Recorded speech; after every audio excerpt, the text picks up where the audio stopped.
Assalamualaikum warahmatullahi ta'ala wabarakatuh. Alhamdulillah, Allahumma sholli ala Sayyidina Muhammadin wa ala ali Sayyidina Muhammad, amma ba'd. Subscriber teman-teman dimanapun berada, jumpa lagi jumpa bersama saya. Seperti biasa, saya doakan semoga yang melihat channel saya dan subscribe dan like dan komen, saya doakan semoga diberikan kesehatan lahir dan batin, sehat secara ekonomi, sehat secara sosial, sehat bersama keluarga, amin ya robbal alamin. Baik, seperti biasa sudah waktunya Gen Y dan Gen Z untuk selalu melek politik, selalu melek hukum, karena ini adalah bekal kita nanti yang penerus orang-orang tua kita, yaitu adalah kita sendiri. Di sini ada berita menarik ya. Judulnya saya ambil dari Reply Harun Podcast. Termul game over tanda seru, ramai-ramai gugat Gibran tanda seru, ungkap semua bukti-bukti ini ke pengadilan.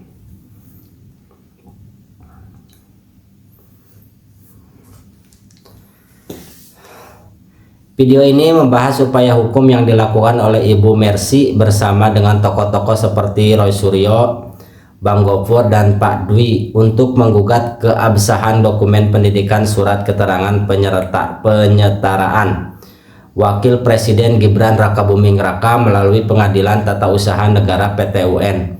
Berikut adalah poin-poin utama dari diskusi tersebut. Gugatan terhadap keabsahan dokumen, isu administrasi, para narasumber menyoroti ketidaksesuaian data riwayat pendidikan Gibran yang tercantum di laman resmi kementerian dengan kenyataan lapangan. Mereka menduga adanya proses administratif yang tidak sesuai aturan. Syarat pendidikan, Roy Suryo menyatakan bahwa dirinya telah menelusuri langsung ke UTS Institute di Australia dan menemukan bahwa Gibran diduga tidak memiliki sertifikat kelulusan yang sah. Langkah hukum Ibu Mercy mengajukan gugatan ke PT-UN untuk membatalkan dan mencabut surat keterangan penyetaraan tersebut karena dianggap cacat prosedur.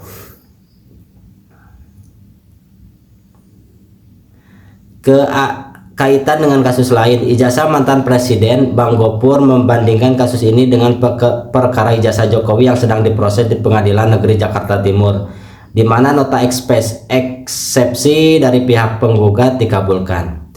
Dampak politik, para narasumber menilai bahwa jika gugatan ini dikabulkan, hal ini bisa menjadi skandal besar dalam dunia pendidikan dan politik Indonesia. Kritik terhadap pendukung Termul, Bang Luk sedang menyusun buku berjudul Termul Game Over yang merangkum berbagai ketidakkonsistenan pernyataan dari para relawan atau pendukung Gibran mengenai riwayat pendidikannya yang seringkali berubah-ubah dan tidak sesuai dengan data resmi. Ya, seperti itu ya. Baik, di sini saya mengajak kepada teman-teman yang melihat channel ini, mari ditentukan dengan secara intelektualitas ya. Dalam artian kita harus benar-benar bertanggung jawab, bukan dari hanya coblos-mencoblos saja, tetapi kita nanti ada pertanggungjawabannya di akhirat kelak.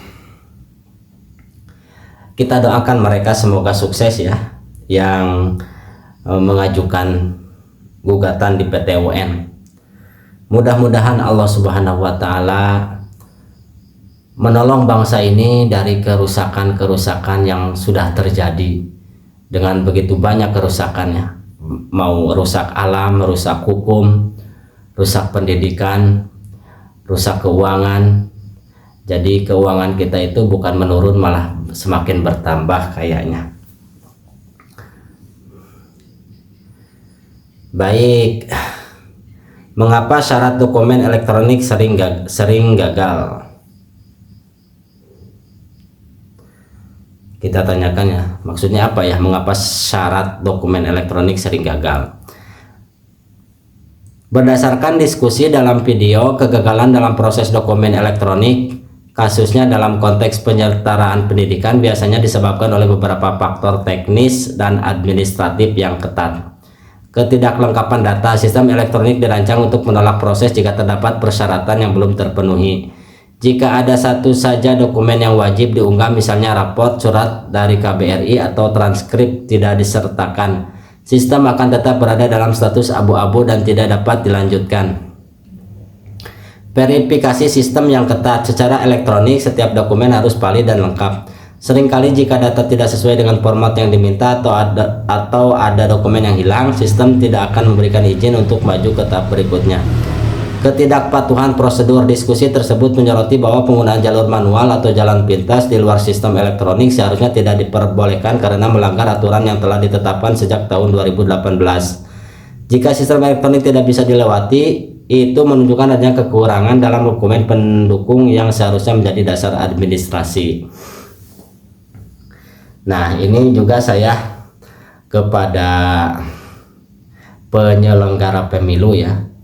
Dalam hal ini ada Bawaslu, ada KPU, dan lain sebagainya. Saya wanti-wanti dari sekarang. Saya wanti-wanti bahwa nanti kelak, di akhirat kelak, kita akan dikumpulkan, kita akan dimintai pertanggungjawabannya. Dan yang paling berat siksanya adalah pemimpin yang tidak adil. Dalam artian, kalau kita mempunyai pemimpin yang tidak adil, terus kita memilih itu karena ada sesuatu, bukan karena apa istilahnya, secara intelektualitas ya, maka suatu saat nanti kita akan dikumpulkan bersama mereka. Naudzubillah min dzalik. Mending kalau pemimpinnya itu adalah orang soleh, berarti kita terbawa soleh. Nah, itu yang diharapkan dari seorang muslim ya, kelak akan dikumpulkan bersama orang-orang yang soleh. Itu di situ, kesana arahnya ya. Mengapa KBRI tidak mengeluarkan referensi pendidikan Gibran? KBRI itu apa ya? Komisi apa ya? Berdasarkan diskusi dalam video, para narasumber menduga bahwa KBRI tidak mengeluarkan referensi pendidikan untuk Gibran karena adanya batas prosedural dan administratif yang ketat. Ketiadaan data referensi sekolah, KBRI tidak dapat mengeluarkan surat keterangan atau referensi sembarangan tanpa adanya data resmi yang bersumber dari institusi pendidikan terkait sekolah. Jika pihak sekolah tidak mengeluarkan sertifikat atau data kelulusan yang valid, maka KBRI tidak memiliki dasar hukum untuk memverifikasi atau melegalkan riwayat pendidikan tersebut. Verifikasi dokumen, narasumber menduga bahwa KBRI hanya dapat memproses penyetaraan jika individu yang bersangkutan benar-benar memiliki bukti kelulusan yang sah, seperti ijazah atau sertifikat yang diakui secara resmi.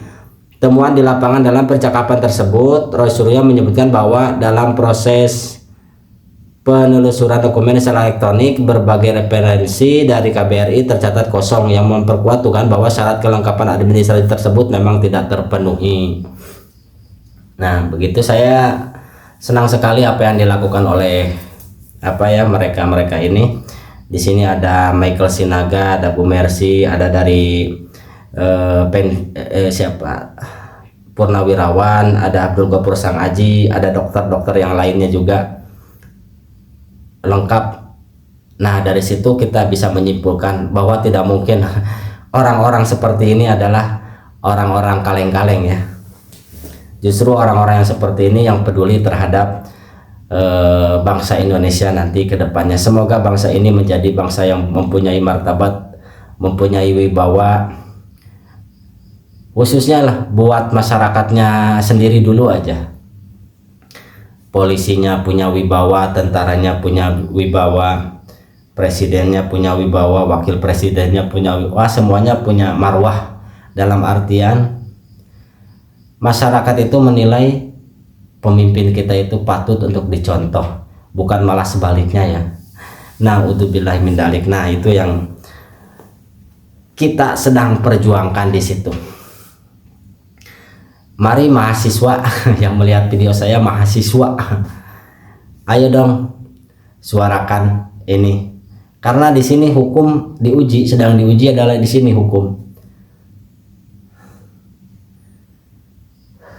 Silahkan bagi dua saja, yang mau ke MBG silahkan, yang mau ke Kopdes silahkan, dalam artian mau mendemo dalam hal apa yang tidak sesuainya, silahkan di demo, itu bagus karena sesuai dengan undang-undang dianjurkan seperti itu. Bagi yang mau ke kasus ijazah ini silahkan bantu juga, di sini akan dikeluarkan hukum-hukumnya secara intelektual juga dipaparkan. Tetapi jangan jadi mahasiswa yang tidak punya apalah istilahnya itu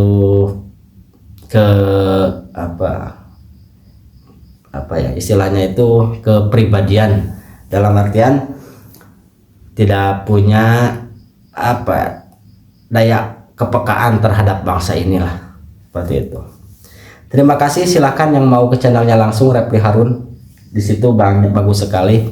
Ada juga dari Pak Hersubeno Arif, ada juga dari A Guru Tigarut, ada juga dari Langkah Update. Silakan tonton channel-channel yang mempunyai sesuai fakta dan data, dan itu bisa membangun karakter bangsa kita sendiri.